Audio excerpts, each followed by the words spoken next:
Mark 3, 7 through 19. Jesus withdrew with his disciples to the lake, and a large crowd from Galilee followed. When they heard about all he was doing, many people came to him from Judea, Jerusalem, Idumea, and the regions across the Jordan, and around Tyre and Sidon. Because of the crowd, he told his disciples to have a small boat ready for him, to keep the people from crowding him. For he had healed many, so that those with diseases were pushing forward to touch him. Whenever the impure spirits saw him, they fell down before him and cried out, "You are the Son of God." But he gave them strict orders not to tell others about him. Jesus went up on a mountainside and called to him those he wanted, and they came to him. He appointed 12 that they might be with him, and that he might send them out to preach and to have authority to drive out demons. These are the 12 he appointed: Simon, to whom he gave the name Peter; James, son of Zebedee, and his brother John. To them he gave the name Boanerges, which means sons of thunder; Andrew, Philip, Bartholomew, Matthew, Thomas, James, son of Alphaeus, Thaddeus, Simon the Zealot, and Judas Iscariot, who betrayed him.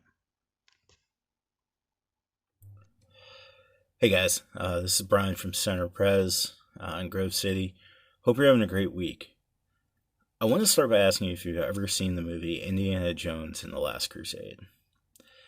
I'm going to skip spoilers, but when I read this passage, I'm reminded of a scene from the beginning of that movie.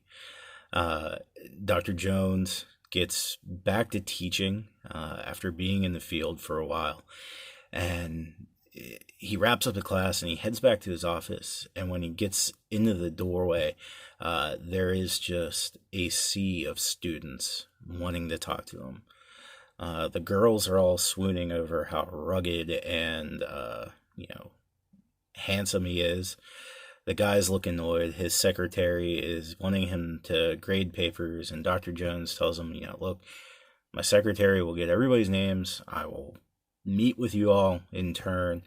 And he heads into his office, and after about 30 seconds, he just ducks out the window. And so in this story today, we see Jesus. He's been healing, he's been teaching, and there's this huge crowd following him. And he tells his disciples to open the window, to get a boat. There's too many people here. We're getting overcrowded, and we're gonna have to put some space between us and them. It says that he was healing people, and that there were unclean spirits that were falling before him. And it says when they fell down, they would cry out, "You're the Son of God," and Jesus would command them to be quiet. And after that, they go up on a mountainside, and he calls out 12 of these guys, 12 of these disciples, and he appoints them to preach and to cast out demons. And then we get a list of familiar names, familiar to those of us who, may have grown up in the church, or have been around, for a little while in church settings. We're familiar with that group of names. If you're not, that's totally fine. You're here to learn, and we're glad to teach it. But there's some really cool stuff going on here that we can overlook if we don't take the time to dig into it. And so we get a bit of a geography lesson in verse 8.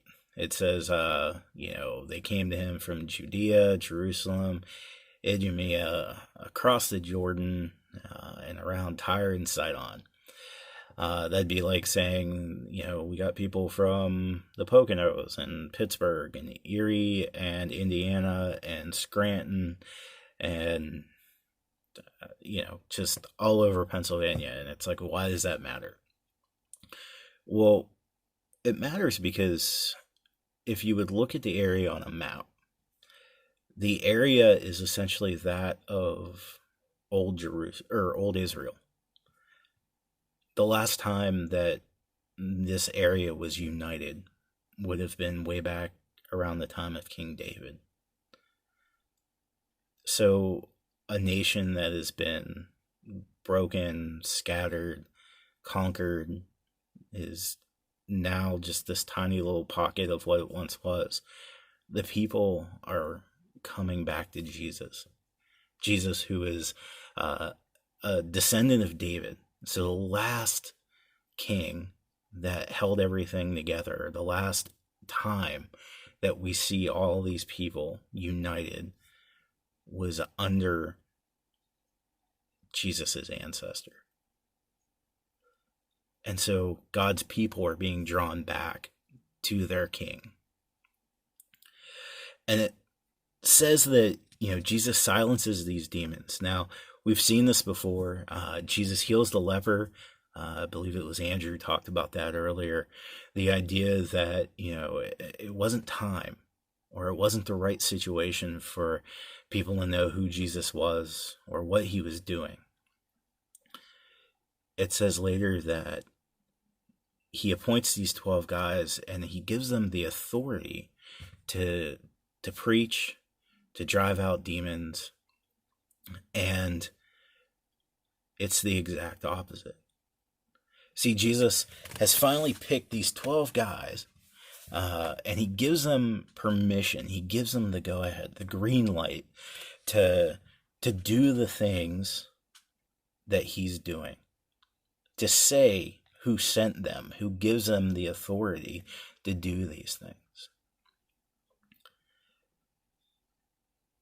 We've seen these guys stumble through following Jesus, right? They failed to cast out demons in the past.